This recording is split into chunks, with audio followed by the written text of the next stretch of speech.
This is the rainfall volume calculation assignment. This is a little introduction to it, and then you work it and I'll collect it. I will not go through the solution ahead of time, although I can send you a solution later if you're interested. So I do have a link on here to the highway hydrology document that gives some background information, but most of this is, again, simple calculations. So the first one, multiply 9 inches times 200 miles squared, and come to the reservoir size in acre feet. That'll hold 20% of that. The second one, what you have is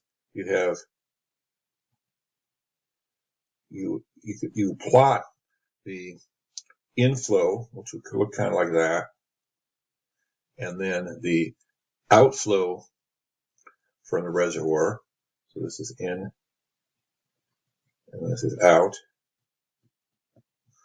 And then the difference is the accumulation in there. So the cumulative or the accumulation. So you should have a graph that looks something like that when you're done. On this next one, it's like the assignment we went through together. You pick off numbers there from the IDF curve. And then also, this is for a large watershed. So if it's raining in one spot in that watershed, it's not going to rain the same every place in that watershed.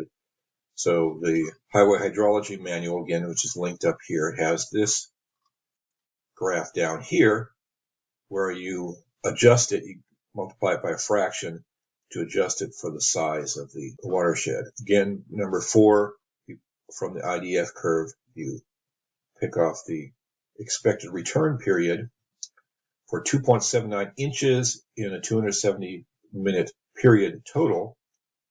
So you have to calculate the intensity, inches per hour, from that. So if you Google technical paper number 40, and there are other sources out there with this information, this is an exercise in just coming up with and looking for rainfall depths and intensities for these different places. And then finally, I threw this one in here. This was actually happened last year. A lake near us, it was drained, and then it didn't ever fill up during the year enough for swimming. It was a popular swimming lake. And the public was suggesting, well, you just need to run a hose into it to fill it. And then others said, what you need to do is get the helicopter with those buckets and bring the water in it. So this is just a little calculation, kind of get a perspective on how much water we're talking about, on how long it would take to fill it by a hose, or how many helicopter buckets it would take. All right, so that's the assignment, and again, turn that in, and then I'll grade it and get back to you, and I can send you a solution if you're interested.